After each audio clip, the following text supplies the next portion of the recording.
नमस्कार, मैं सुनीता दिहानी आज आपको सच्चिदानंद हीरानंद वात्स्यायन अगे जी के बारे में बताऊंगी, जो प्रयोगवादी कवि हैं और हमारे हिंदी साहित्य के प्रमुख कवि हैं। सच्चिदानंद हीरानंद वात्स्यायन अगे हिंदी साहित्य के प्रमुख कवि, उपन्यासकार, निबंधकार और आलोचक थे। उन्होंने हिंदी साहित्य में कई महत्वपूर्ण योगदान किए हैं और आधुनिक हिंदी साहित्य के महत्वपूर्ण स्तंभों में से एक माने जाते हैं।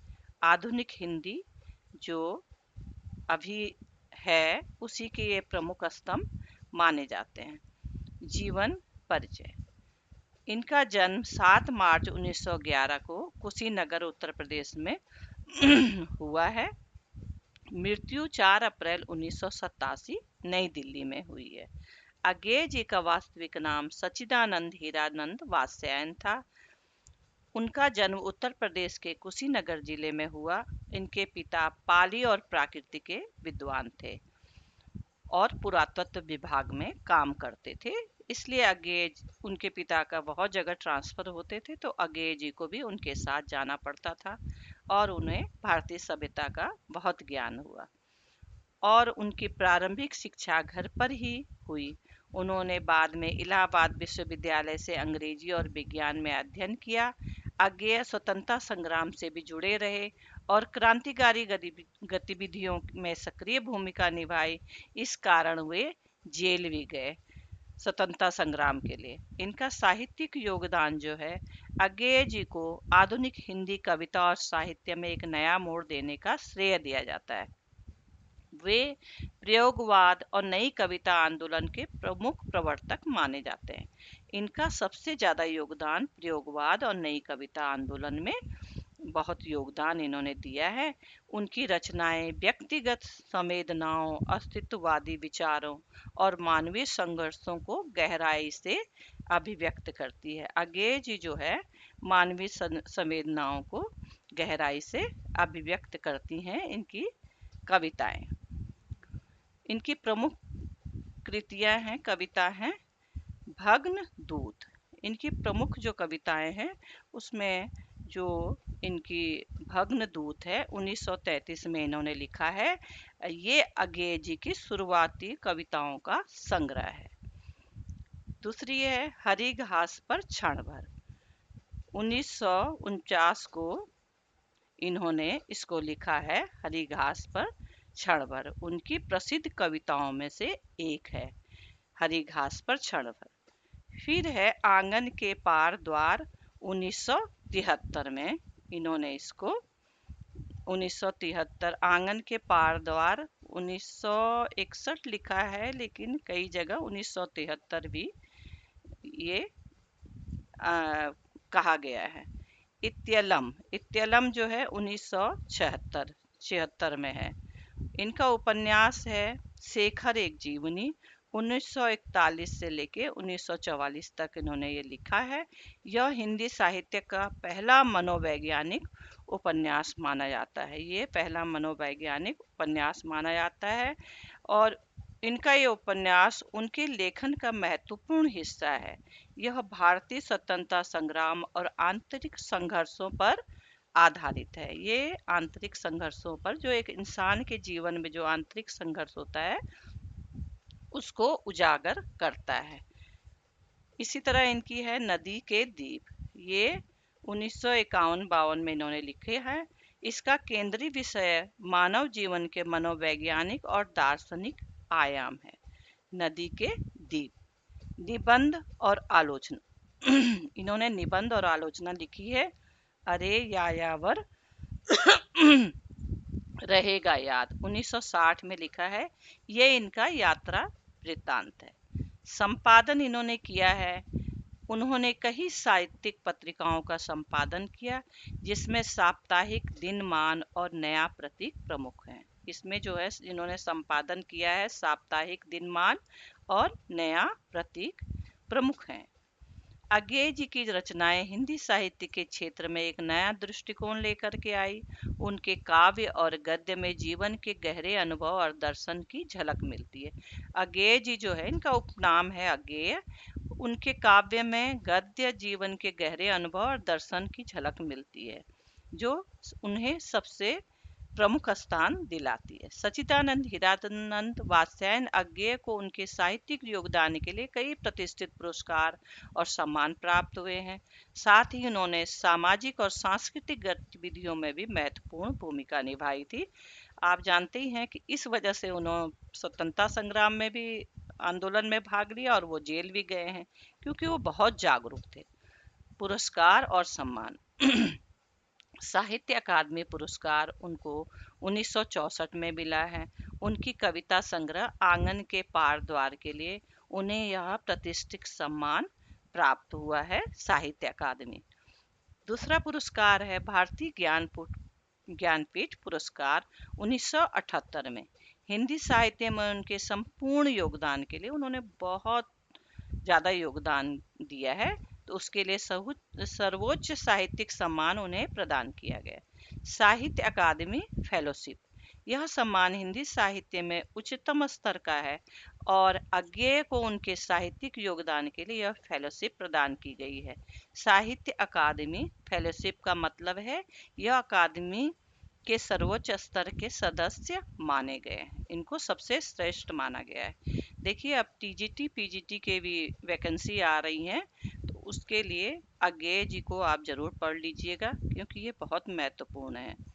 भारतीय साहित्य का सोवियत लैंड नेहरू पुरस्कार 1965 में, यह पुरस्कार उन्हें साहित्यिक क्षेत्र में उनके योगदान के लिए सोवियत संघ की ओर से दिया गया। देखिए, ये एक तरह से अंतर्राष्ट्रीय पुरस्कार है, ये भी उनको सोवियत संघ की ओर से दिया गया। भारत सरकार द्वारा पद्म भूषण 1968 में उन्हें साहित्य और शिक्षा के क्षेत्र में योगदान के लिए देश के तीसरे सर्वोच्च नागरिक सम्मान पद्म भूषण से सम्मानित किया गया।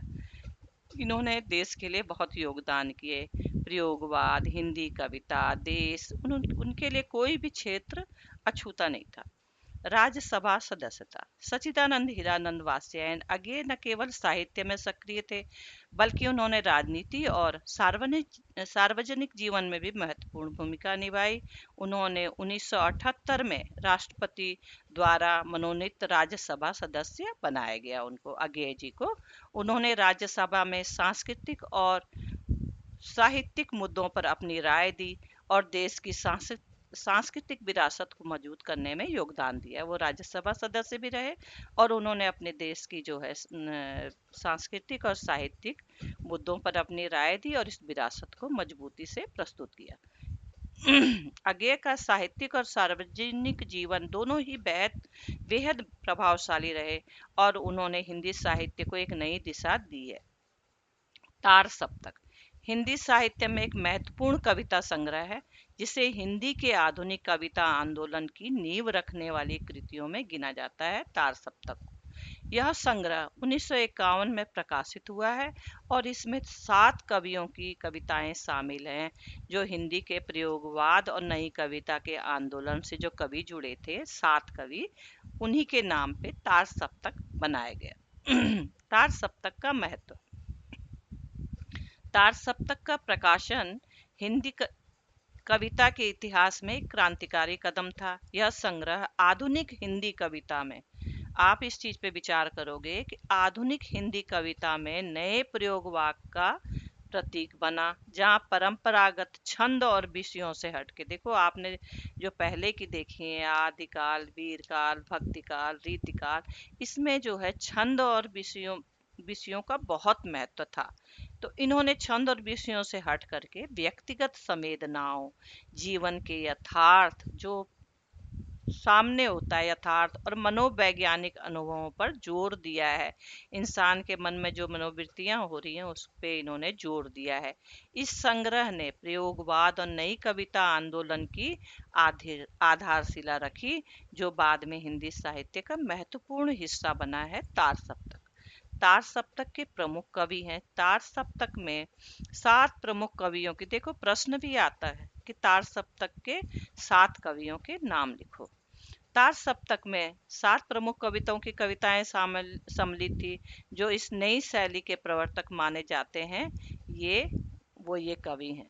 सबसे पहला नाम जो आता है सच्चिदानंद हीरानंद वात्स्यायन अज्ञेय जी का। इन्होंने ही इस संग्रह के संपादक थे और ये प्रमुख कवि थे। ये एक प्रश्न बनता है, इसको आप ध्यान से सुनेंगे। तार सप्तक के संपादक कौन थे? अज्ञेय जी थे। और प्रमुख कवि कौन थे? अज्ञेय जी थे। दूसरे हैं गिरजा कुमार माथुर, जिन्होंने सामाजिक और राजनीतिक संवेदनाओं को कविता में व्यक्त किया है। तीसरे हैं नेमी चंद्र जैन, जिनकी कविताओं में मानवीय जटिलताओं और व्यक्तिगत संघर्ष दिखाई देते हैं। शमशेर बहादुर सिंह, जो अपनी गहरी संवेदनाओं और सघन भाषा के लिए जाने जाते हैं। भारत भूषण अग्रवाल, जिनकी कविताएं प्रेम और करुणा पर आधारित थी। रघुवीर सहाय, जिनकी कविताएं बौद्धिक और सामाजिक विषयों पर केंद्रित थी।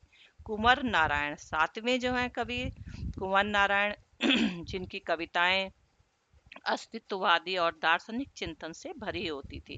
आप इन 7 नामों को याद करेंगे।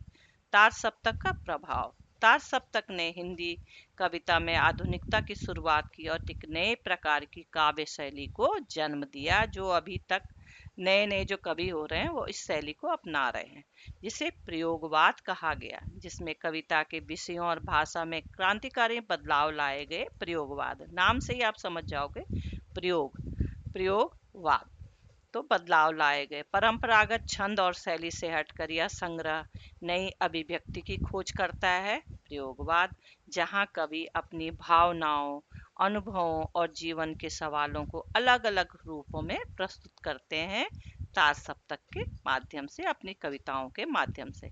इसके बाद इस परंपरा को आगे बढ़ाने के लिए दूसरा सप्तक और तीसरा सप्तक भी प्रकाशित हुए हैं, जिसमें और भी नए कवियों को शामिल किया गया है। ये आपको बाद में दूसरे वीडियो में विस्तार से बताया जाएगा। तार सप्तक हिंदी साहित्य का मील का पत्थर साबित हुआ, जिसने आने वाली पीढ़ियों के कवियों को नए सिरे से सोचने और लिखने के लिए प्रेरित किया है। इसलिए हीरानंद सच्चिदानंद वात्स्यायन जो हैं अज्ञेय जी, हमारे हिंदी साहित्य को जिन्होंने इतना मान सम्मान दिया और इसको बहुत ही सरल और स्वच्छंद भाषा में लिखा और प्रयोगवाद और नई कविता को हमारे देश को दिया है, जिससे नई पीढ़ी को सहजता हो गई है हिंदी साहित्य को जानने को और कविताएं लिखने के लिए। इसलिए आप लोग जो है इसको तैयार रखें। धन्यवाद, नमस्कार।